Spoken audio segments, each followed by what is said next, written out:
So, welcome to this fifth webinar, and I would like first to apologize for the mismatch that we had first on the date and then on the time. So, this was not the 11th, this was the 10th of November, and the 2:30 p.m. was not continental time, but Belgium time. So I'm really sorry, I apologize. Next time we will take care to give you the right information to book your agenda. So this webinar will be organized as usual. So we will make our best to keep it within 1 hour. And we will be varying presenters today from the consortium, and we are also very pleased to welcome a user. Justina from Denmark will tell us about their experience of Sen4CAP in their country. So this is the overview of the outline of the webinar today. And I propose first to start, as usual, with a quick overview of Sen4CAP. What is this system? So the Sen4CAP system was developed after 3 years or during 3 years of project, and where we are now, we have a system which computes a large dataset of metrics or crop markers which are relevant for the crop type mapping and for the agriculture monitoring.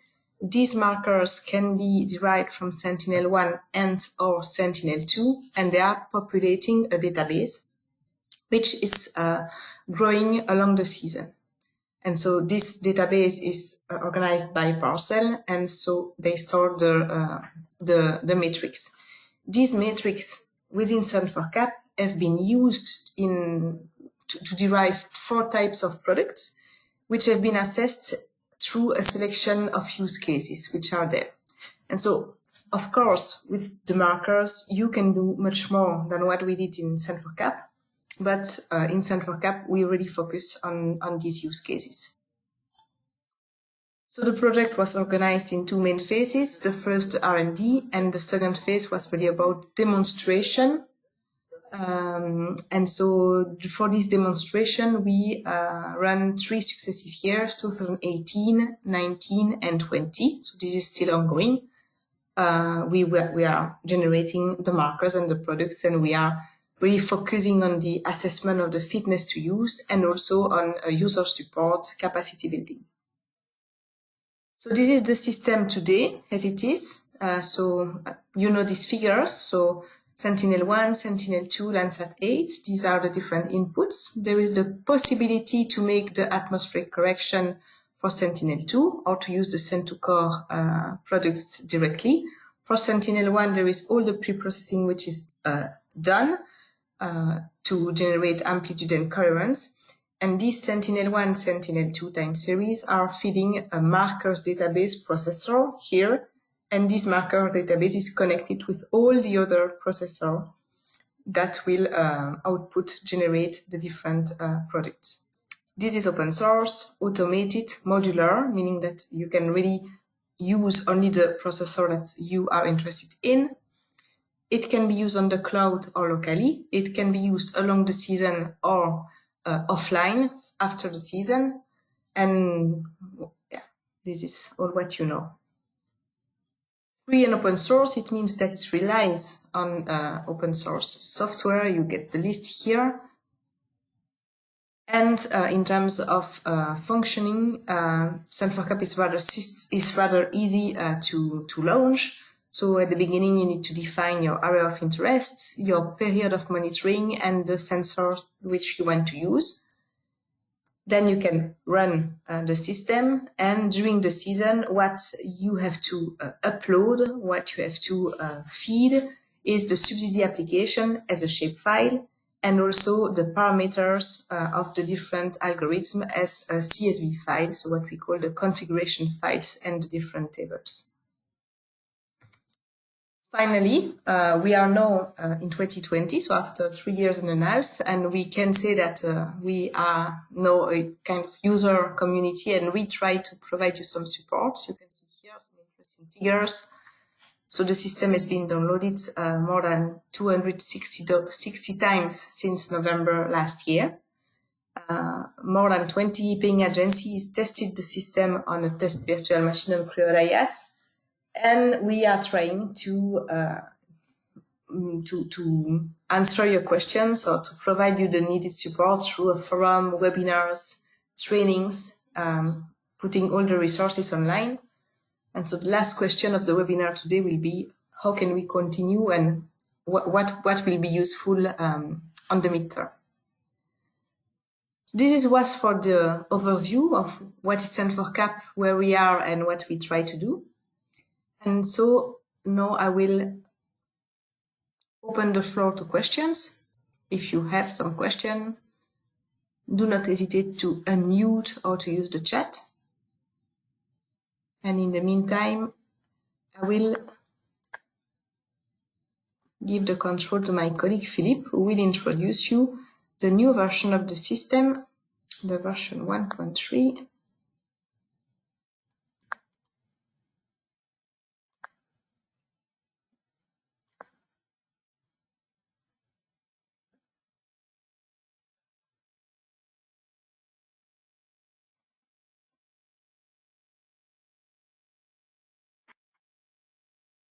Do you see my screen? Yes. Yes, perfect. So if there are no questions, I will begin. So there will be a new version that will be released this week, so the version 1.3. And you can see here first the story, a bit of the different versions of the system that were released so far. And you can see at the end of this new version 1.3, have no major evolutions, but it has useful corrections, adaptations, and improvements based on our experience inside the project. So we are still using the system and making demonstrations and so on, but also based on your feedbacks through the forum or that we received by email. And so what's new in this version 1.3? You can see the list here. First, in some configurations, there were issues with the Slurm, and now these issues were fixed, and Slurm can start when the system is installed. Then there were corrections on the Sen4CAP services. First, for example, we had to adapt to changes in the USGS API. So regularly there are some changes which are external from the system, and we have to adapt to it. So this was one change. Also some evolution in the queries on Sci-Hub, and evolution in plugins, in the plugins that help you to use the system on Creole IaaS, AWS, and EASF. That's it. Then there were also corrections on the S1 preprocessing chain, and mainly to give more information about the status of the preprocessing and to be able to use this information to manage the preprocessing. Also now the HTTPS connections are enabled, and there were other optimizations also of the Sen4CAP services. Then there were specific corrections in the crop type processor. So these corrections were already shared through patches on the forum, but now these corrections are integrated in the system. So these are fixed problems with the R dependencies that were crashing, some input data also that brought some problem.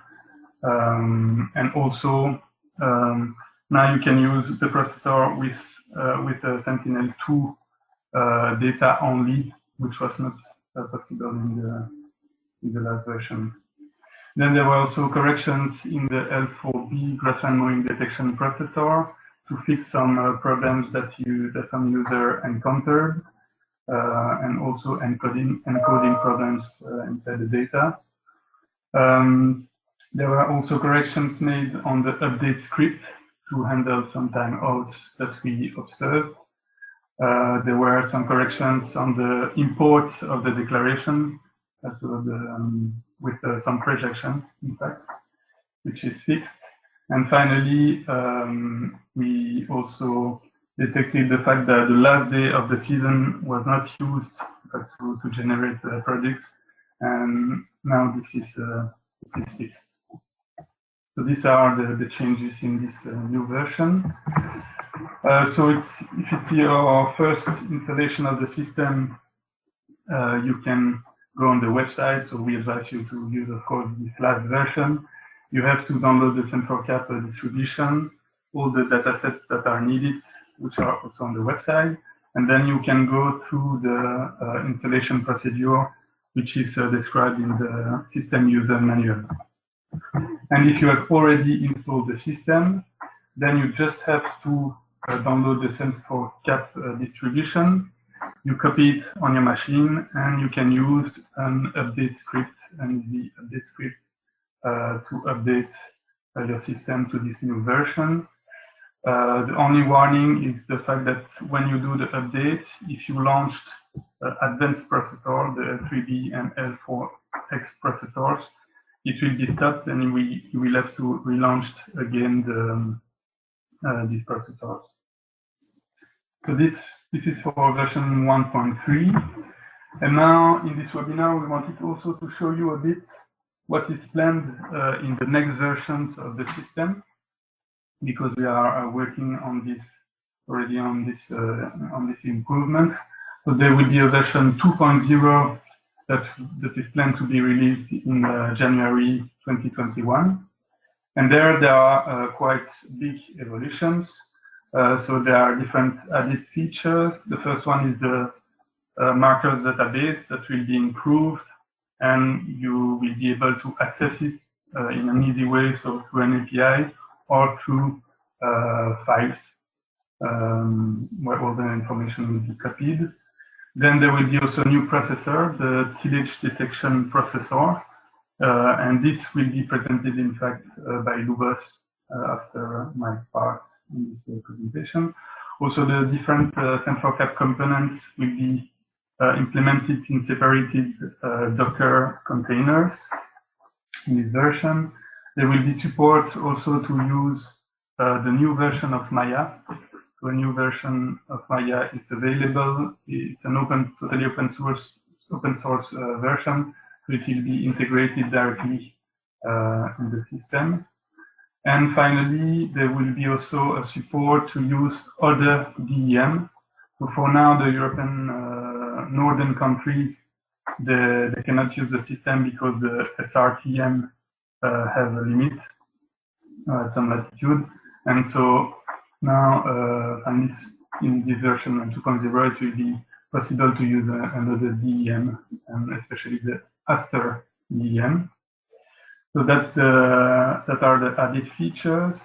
Now, also in the communication interface will be changed from dbus to HTTP.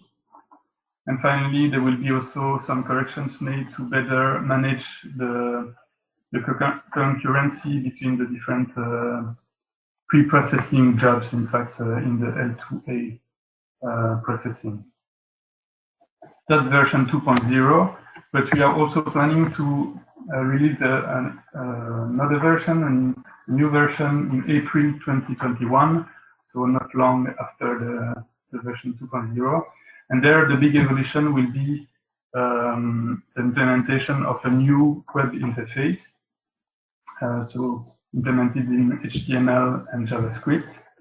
And it will be enabled to do a series of things. So you will be able to better visualize all the data from the system.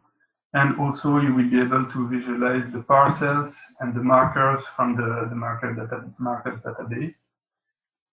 Also a configurator, and the configurator will be included in the web interface. So you will be able to configure the processors and so on through the web interface and not going on the console. And finally, it will be more secure to use the system just specific procedures. And we can already show you as a teaser like how it will look like normally. So some parts will be a bit the same as the virtual version of the web interface, which is the page where you can manage the different sites that you are running using the system.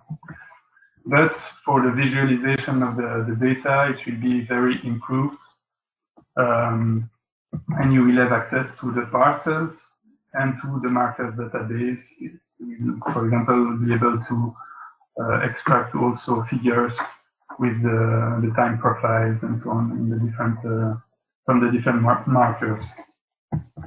And finally, like I said before, the config there will be a specific tab for the configuration of the system, and so it will be easier than today. And that's it for the planned releases of the next version of the system. Thank you, Philippe.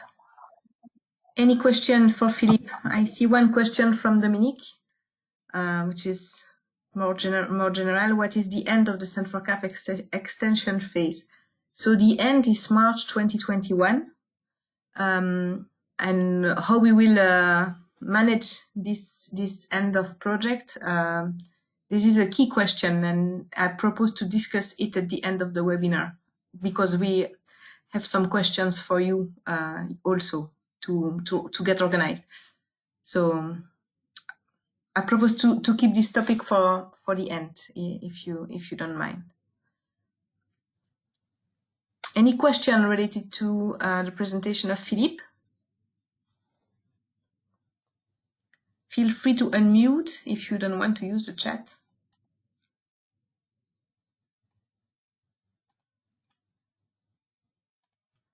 Okay, so we will move to the next topic. I will give the floor to Lubos, my colleague Lubos, who will present you some update of a new processor which is under development and which is related to the tillage detection.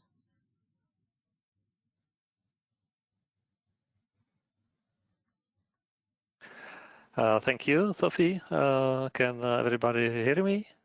Yes, we can hear you, and we can see the screen. Okay, great, thank you. So hello, everybody. My name is Lubos Kučera. I'm representing Gisad, who is the part of the Sen4CAP team, and we've been responsible for developing of methods and tools for agriculture practices monitoring, and within the extension of the projects, we are in charge of developing the processor for detection of tillage. I will start with a very short comment related to the terminology. In the implementation, we are going to put into the system. We will not be distinguishing between tiling and ploughing, and in the Sen4CAP implementation, we are really focusing on EO data response of these activities, and we will use tillage as a single term that covers all the physical and temporal variability of tiling and ploughing practices. The tillage processor has been developed in close cooperation with paying agencies of two pilot countries, Lithuania and Castile and Leon. And we have started the activity by detailed discussion and detailed assessment of farming practices that are relevant to tillage. We try to get and to understand the information about when the tillage is usually applied in these countries, in which frequency, what is the parcel status before and after the tillage, and we also try to understand what could be the activities that may occur before and after the tillage.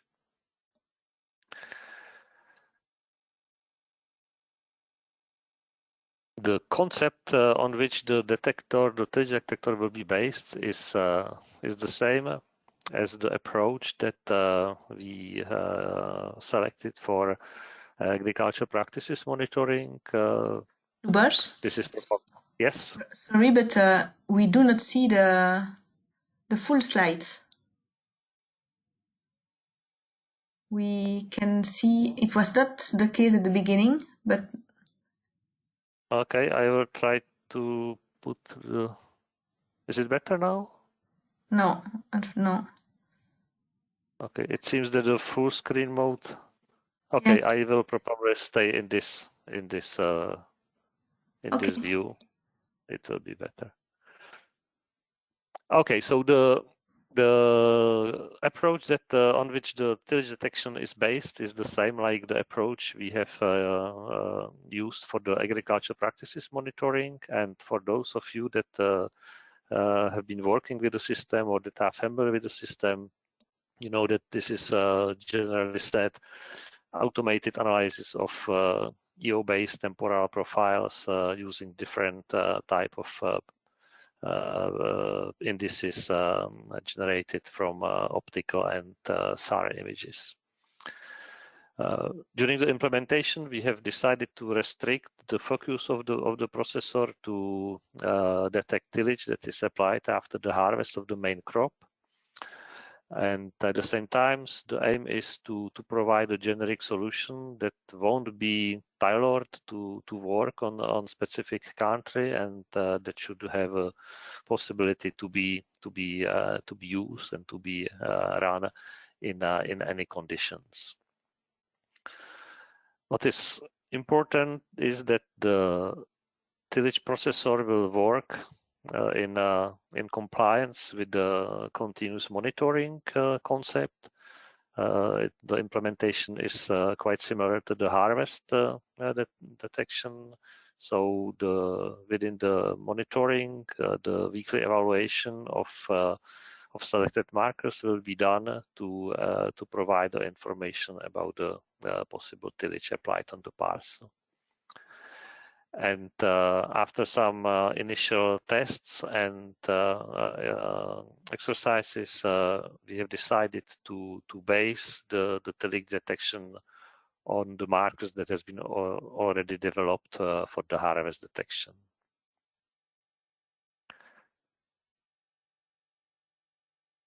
The methodology is very similar to the concept that is implemented for the harvest detection. So we are using the harvest markers plus the precondition will be defined as harvest detection of the main crop.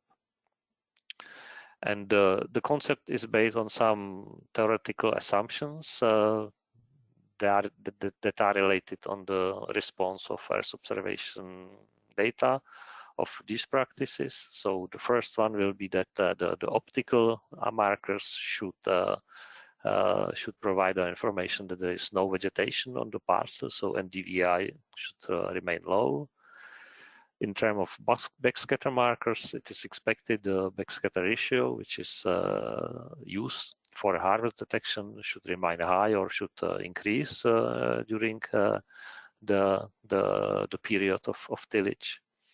And concerning coherence, the assumption is that the coherence should evolve starting by increase during and after harvest. Then we expect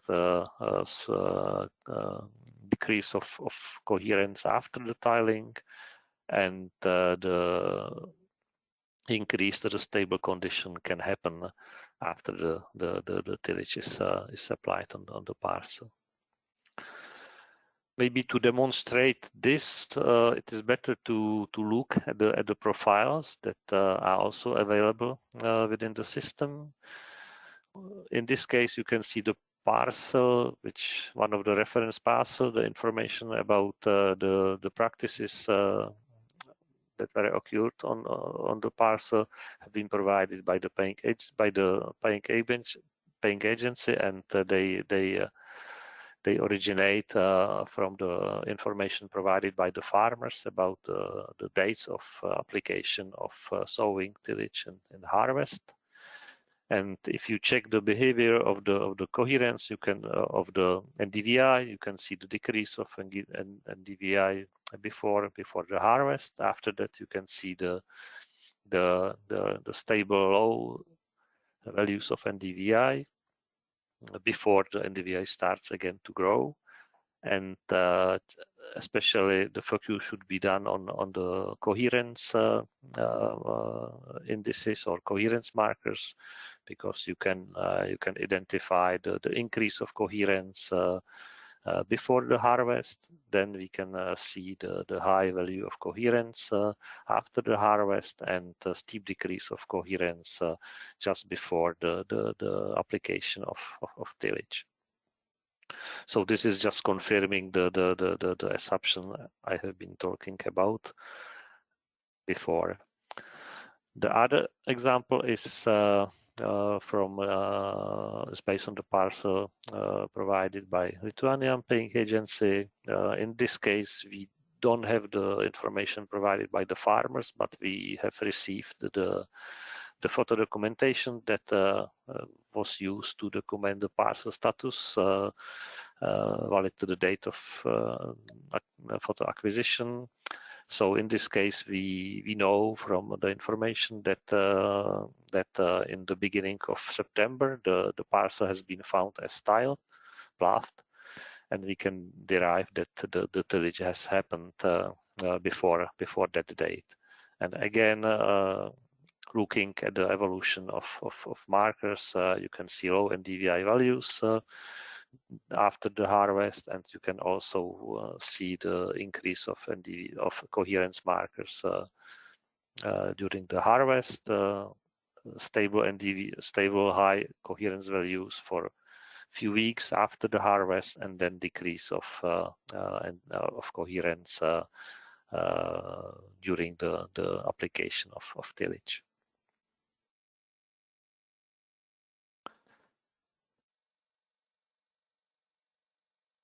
The development of the processor consisted of a few phases. After the introductory phase and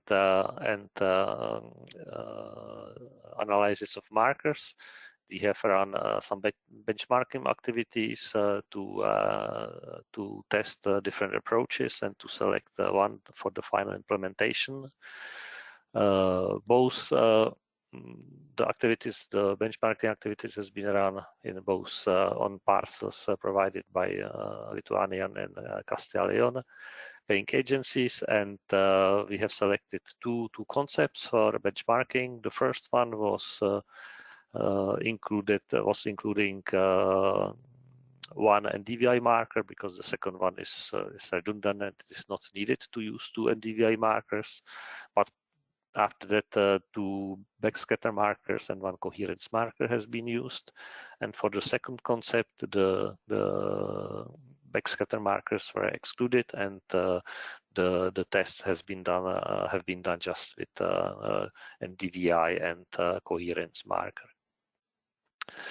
The conclusions of these benchmarking activities could be summarized in a way that we have quite high rate of tillage detection almost for all parcels that has been part of the validation.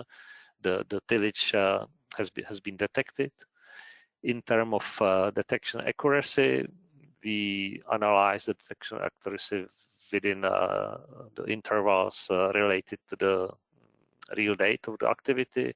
And if we define the interval plus minus 2 weeks from the application of the tillage, the accuracy varied from 50 to 75%. So after some assessment analysis, it has been decided that the concept number 2 provides better and more reliable results, and it has been selected for implementation. Now we are in the final phase of the entire process. The detector will be implemented in the system, and some additional validation and testing will be done. What is quite important to understand is that because the detection is primarily based on coherence, and the coherence will react on almost all activities occurring on the parcel. So in case there will be more activities applying after the harvest, so not just the tillage, but also some other activities like harvest residuals management, it is there is high probability that the detector will detect the first activity. What we are still going to do is to check and to improve the consistency on the reliability of the reference data to run the second validation. We also like to study a little bit the issue of false detection, for which we need to identify parcels with no tillage applied after the harvest, and we are now in collaboration with in contact with the paying agencies to identify such parcels.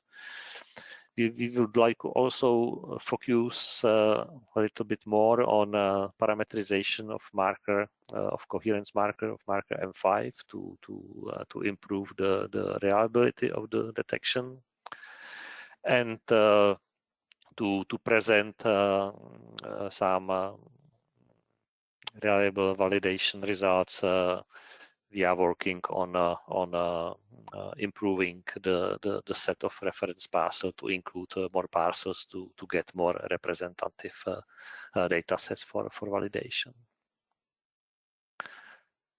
So that was all from my side for now. As I already said, the plan for the next months is to implement the processor, to finalize the activities that I have just presented, and to run the final validation of the processor after it is implemented in the system. And the plan is that if everything goes well, we hope the new tool for tillage detection will be part of the next release. Thank you very much, Luboš, for the presentation and for the nice illustrations. We already have 2 questions on the chat for you, and basically they are about the same. They are more or less the same. So Kemal is asking if it's possible to detect the tillage without having a harvest event before. And Cornelis is asking if this marker can also be used to detect plowing, which means that there will be no harvest. So how is the dependency between the tillage detection and the harvest? The method, as it has been described, is rather general, and it could be used also for detection of tillage activity within different contexts, but also to detect different activities, not just the tillage on the parcel. The implementation, how it will be done into this in the system, will focus on detection of tillage after the harvest of the main crop, but because all the markers on which the decision is made will be available for all the users, there should not be the big trouble to export the markers and to make the similar analysis without the precondition of having harvest detected. So the implementation of the concept of the processor is rather generic. So there's no problem to use it also in different contexts, but the way how it will be implemented within the system, it will need to detect the harvest. Concerning to use the detector for grassland, again the answer is very similar. The method is quite generic, so it should work. It has not been tested. It may be the case that especially the coherence will evolve a little bit different in case of grassland, because in case of crops on arable land, we expect to have no vegetation on the parcel when the tillage is applied, which won't be the case of grassland. So maybe some different parameterization of coherence markers will be needed, but there is no fundamental reason why it should not work also for grassland. But what is important to take into the account is that the Sen4CAP implementation is based on the parcel. So all the detection, all the analysis which is done are based on the values that are calculated as average values for the parcel. So the tools in Sen4CAP are not able to detect the activities or the situations that are occurring only on small parts of the parcel. And according to our experience, at least from our country, the grassland ploughing very often occurs only on some parts of the parcel. So in this case, the use of this tool will be probably a bit difficult because only big tillage or big ploughing will be detected. The small one will be probably not possible to detect. The minimum size of the field, in this case, the same limits that are valid for agriculture practices monitoring will be valid also for tillage detection. So there will be no difference comparing to current implementation. Okay, thank you very much. I propose to move to the next presentation, and if you have other questions coming, feel free to use the chat and we can come back at the end to answer your question. And so I will now give the floor to Justina from Denmark. And we are very pleased to have an external user sharing their result and their experience with the system. So thank you very much for taking. Yeah, so thank you very much for letting me to present. And can you see my screen? Yes, perfect. And can you, and the view is okay. It's For not this cut slide, or yes. okay. Yeah. So hello everybody.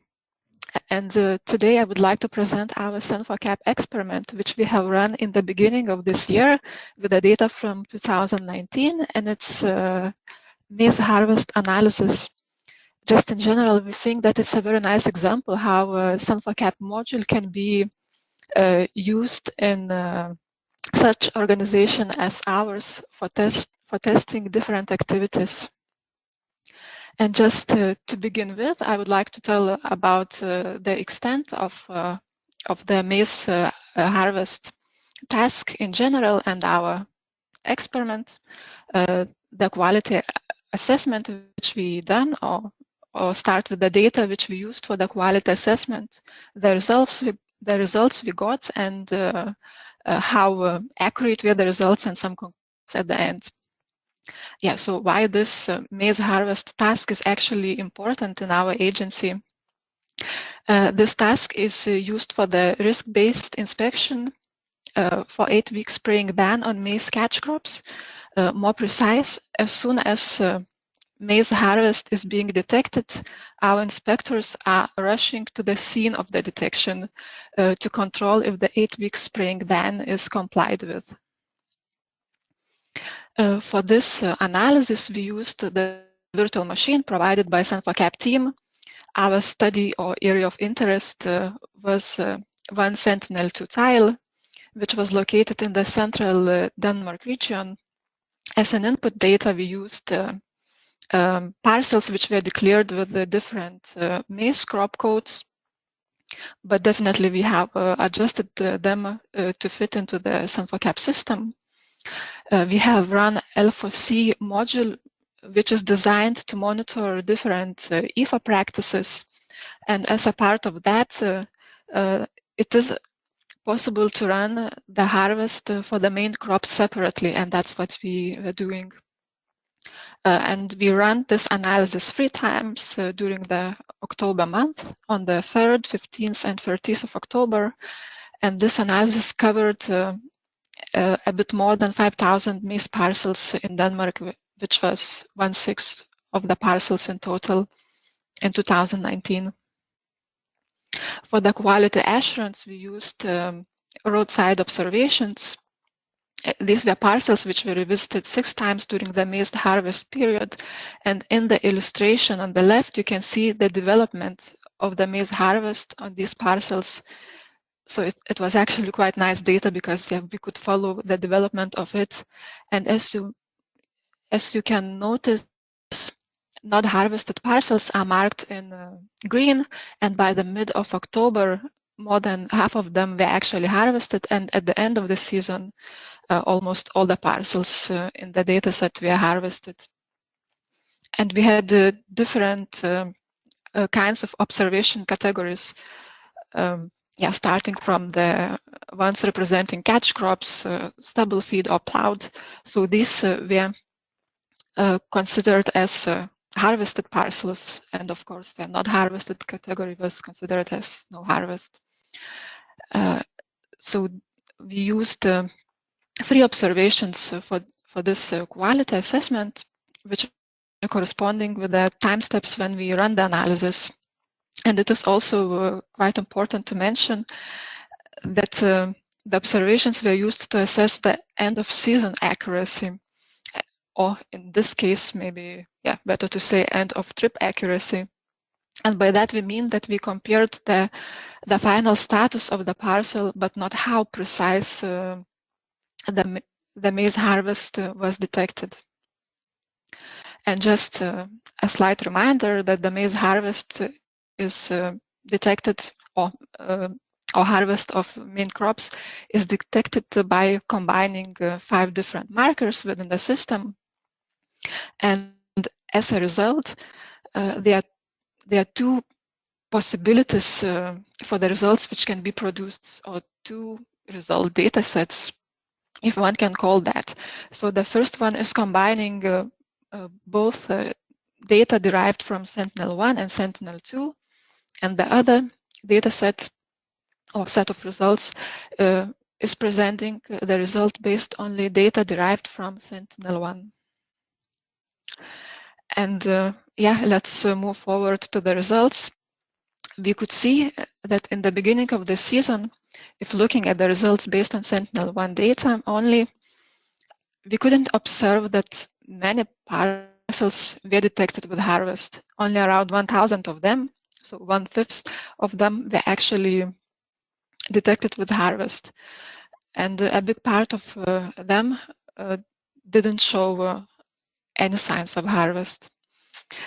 The situation got even more dramatic when we looked at data based on Sentinel-1 and Sentinel-2, because most of the parcels were not detected with the harvest. But let's not go into the panic, because later in the season, when also in reality more parcels were actually harvested, the situation has changed, and now we are on the 15th of October, and we see that there was a huge increase in the harvest activities around the end of October, around the end of September, beginning of October, which actually very well corresponds with the development which we could spot in the roadside observation data. But still, there were around 1,800 parcels which were not detected with the harvest. And again, the method based on both Sentinel's data was more conservative. But again, we could see that around the same time period, an increase of the harvest events was actually observed. At the end of the season, as you can see, if looking at the results based again only on Sentinel-1 data, that most of the parcels were actually harvested, and that again corresponds very well with the roadside observations. And again, if we are looking at the results based on both Sentinels, a bit more conservative result, but the trend is the same. That many more parcels were actually detected with the harvest. For the quality assessment, as mentioned before, we calculated end of season accuracy, and we have derived two metrics, so-called users and producers accuracy. Users accuracy tells how often the detected harvest will actually be present on the ground, whereas the producers accuracy shows how often the harvest on the ground is correctly detected. And again, we could see that, in the beginning of the season, where there were not many parcels detected with the harvest, the accuracies were quite low. So for the users' accuracies, it reached 43 and 0% respectively for the results based on Sentinel-1 and based on the combination of the sentinels, and the producers' accuracies were also even a bit lower for the results based on Sentinel-1, and as well equal to 0 for the combined set of results. But again, the same tendency, not going into the panic, because in the middle of the months, the accuracies have dramatically increased, with a 90% and 100 for the users' accuracies, and 78 and 65 for the producers' accuracies. And again, the accuracies increased later in the season, and at the last set of the results, we could see that again, users and producers' accuracies were also again slightly increasing for the harvest class.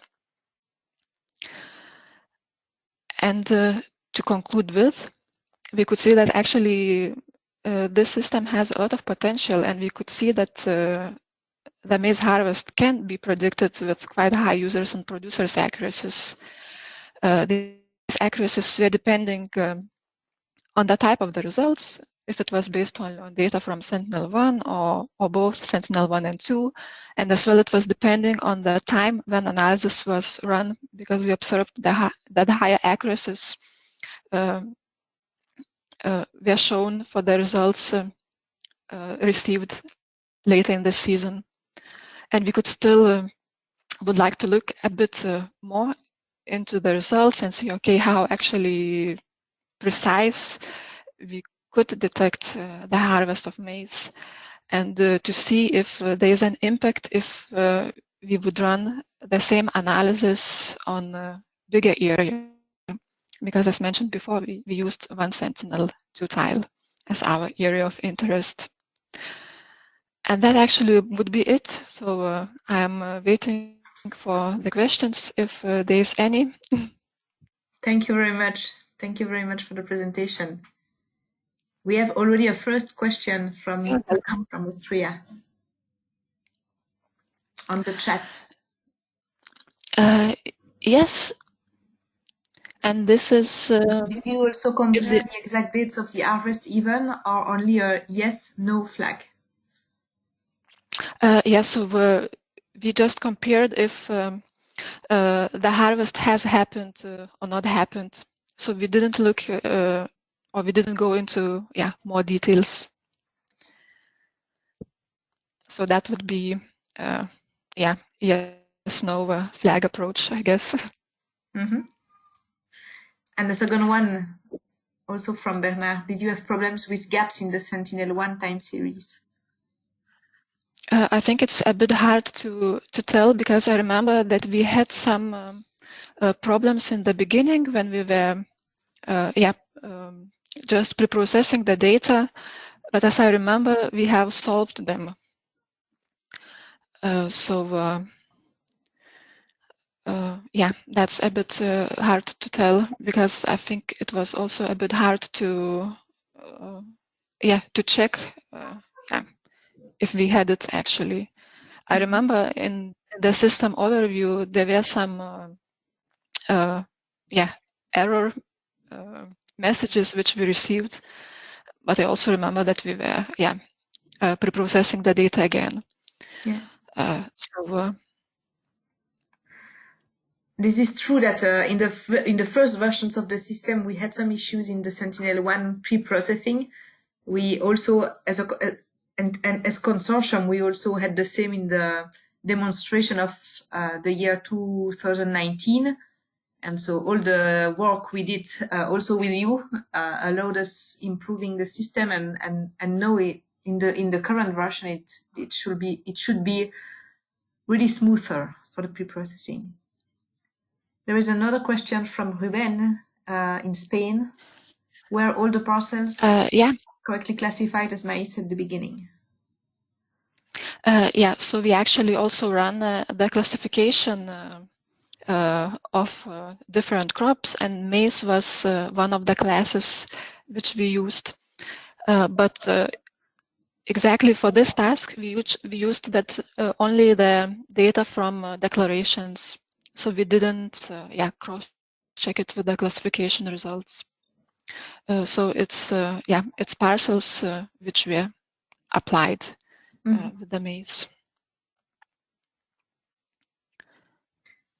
And another one from Vanessa, Castilla y León, Spain. Is it better to use Sentinel-1 or the combination Sentinel-1, Sentinel-2? Well, here this is to detect tillage, so I don't know.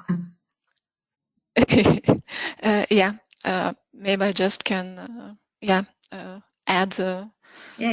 from our experience with this task, it depends also how you're going to use the result. So for example, if we would use these maize harvest detection results in the production, we would use it to identify which parcels were actually harvested, so our inspectors could drive to these parcels and see if they are catch crops or not. So in this case, a combination result, which is maybe a bit more conservative, but also a bit more accurate at the end, would serve us best. So I think it really depends on the context, how you're using the results at the end. Maybe I will just have short comment on that, Lubos from GISAT. The use of a DVI marker in harvest detection is primarily to confirm the detection done by Sentinel-1 markers. So this is why let's say there is a delay between the rate of detection done purely on Sentinel-1 markers and done on combination of Sentinel-1 and Sentinel-2 markers. So the implementation is in a way that the week of detection is primarily based on analysis of coherence and backscatter, but to make the final confirmation of this week, it is waited for confirmation done by NDVI. So the NDVI could use to deal with false detection. So it could exclude false detection due to the fact that, for example, we will have still increasing of NDVI, which could exclude the harvest detection. But in terms of detection of weak, this is primarily based on SAR-based markers. Thank you, Lubos. I see there are other questions. I propose to keep it for the end of the session. Justina, if you can stay connected until the end, because I would like to stick within 1 hour for all the topics, and then we will come back to the remaining question, or you can use the chat if you want to directly answer to these questions. I have maybe just one comment based on your last slide, that you are asking if the size of the area of interest might have an impact on the results. I think that for the L4C and L4B processor, it will have no impact at all, because the analysis is parcel based. So the adjacent parcels have absolutely no influence on the decision. It will not be the same for the classification, but for the L4B, and mowing, and L4C, the practices, there is no impact of the size of the area of interest. So just to. So that's very good news. This is a clear answer. We are not always Great. provided, but for this one, this is an easy one. Okay. Thank you very Thank much, you. Tina. And this is really impressive what you have been able to do with just one tile and a test machine. So thank you very much for sharing this with us. We really appreciate that. I would like just to come to the last point of the webinar, and this is a bit an open question, and so feel free to use the chat and feel free to unmute your mic. So this is the organization of the next month. So the Sen4CAP project will last until March 2021, and we have the confirmation that it will not be extended anymore. So this is an end. And we are thinking on how we can continue to provide the support, because of course we will not just disappear from one day to another. We don't want to do so. And so we have been started thinking within the consortium, but we would like to think also with you. And so we see, in fact, two aspects of this support. We should continue to support first the tool, and second, you as user community. So for the tool, there are different aspects: evolution of modules, fixing bugs, and maybe integration of new modules which could be developed outside, so by you or by other project. So for the tool, one good news is that the system maintenance will be ensured by ESA on the long term. So there is a new project, which is a long-term project, which is named ESA Agricultural Virtual Lab, and which is started now. And so basically this will be a laboratory on the cloud where everybody can access, and there will be access to data, to software, and to existing tools like Sen4CAP. And so the maintenance of the Sen4CAP tool will be ensured thanks to this lab. So it means that there is no big evolutions, but maintenance to make it functional. So this is probably a first point that is important for you. And then in terms of evolution, we could also rely on existing projects which are using Sen4CAP and which are making their own development, like in Niva. We could also rely on you.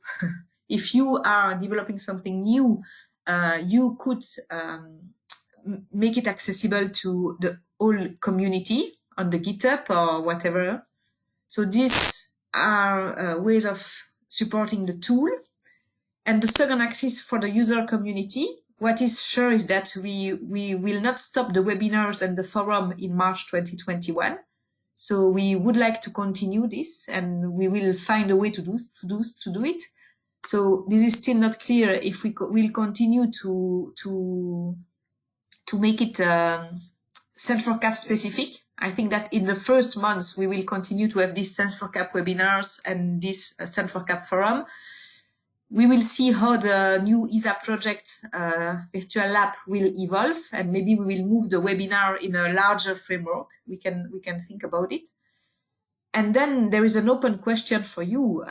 Do you see any network of paying agencies where we could contribute, not lead, but contribute as, I don't know, a Sen4CAP contribution to this network, and then we can be a participant to a forum, participant to a webinar, and we can continue interacting with you. This is on this point, we will need you also to guide us how we can do.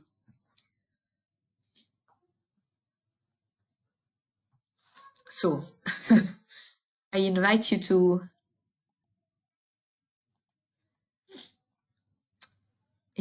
I invite you to participate on the chat or whatever, if you have any idea or any comment based on this preliminary thought.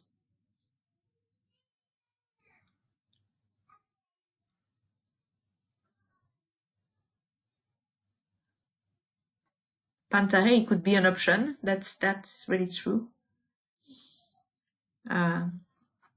We have been in touch with Pantare, the Pantare Secretariat, to also organize trainings and so on, and we could be in touch with them to see if they can play this interface. They can act, yeah, they can be this interface between us and you. Okay, bin ich gespannt. Spielen wir eine Runde, wenn ich das nächste Mal bei dir bin. Oliver, da geht's los jetzt, das Webinar. Bist du dabei? I'm not Ich sure. habe den Link schon geschickt. Is it a question? I don't know who is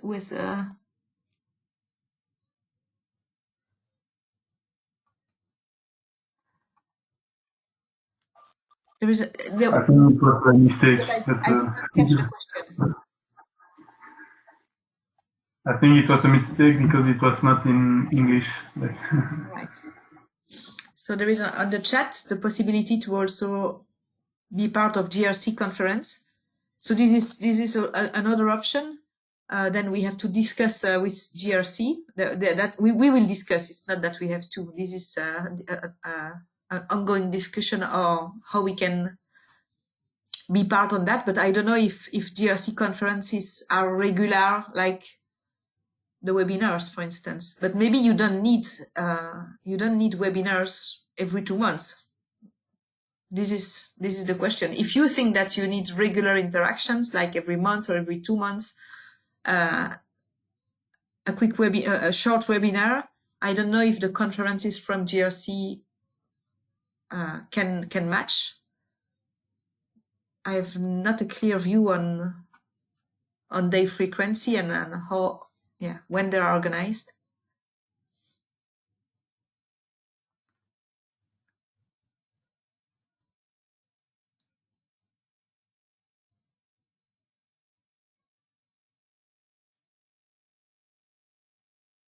I'm reading the chat. I let you read also.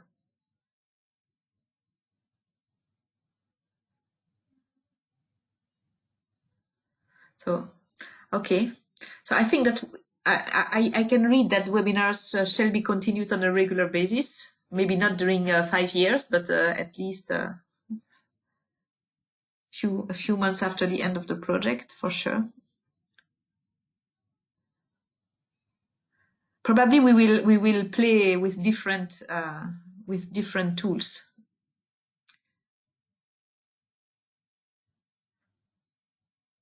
So the learning network, the Pantare, the GRC, and the webinars.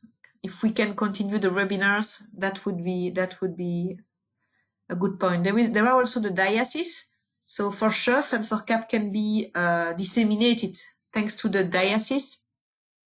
But I don't know how the diocese could handle the evolution or the maintenance of the tool or the support. But why not? Why not?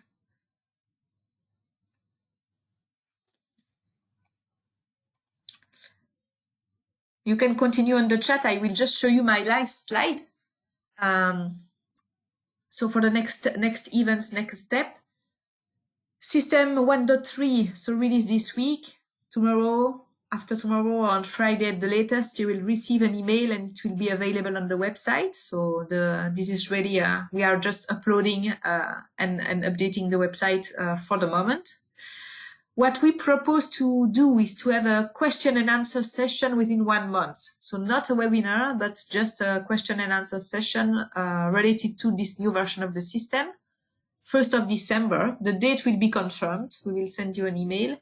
But basically, if the date is confirmed, this is at 2:30 Belgium time, so 3:30 CS time. And the next webinar will be within 2 months, so in January, after the Christmas break. These are for the next events.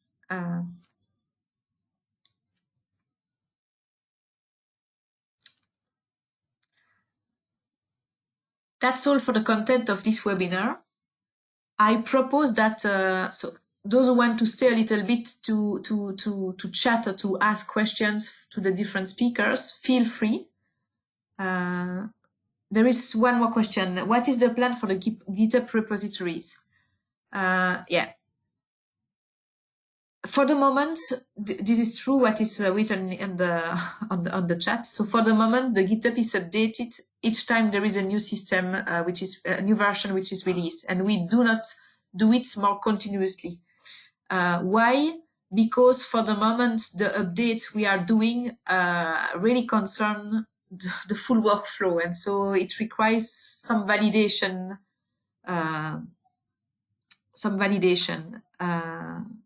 And for the moment, we don't wish or we don't plan to update the GitHub more frequently.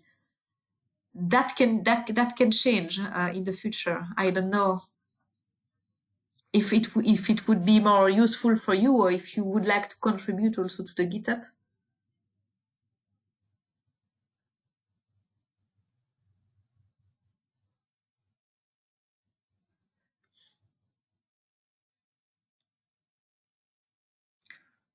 I think that maybe after there will be a major update in January with version 2, and maybe we can think how we can make it more fluent from the version 2 on GitHub.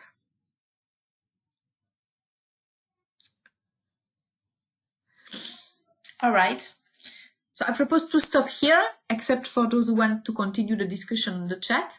So thank you very much for your attendance, for your participation. I hope you found this webinar useful.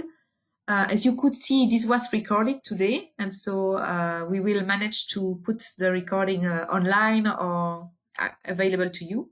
And the slides will be on the website also during the end of this week. And so we continue being available on by email or on the forum. And I tell you bye-bye until the 1st of December for a question and answer. Thank you very much and have a nice week.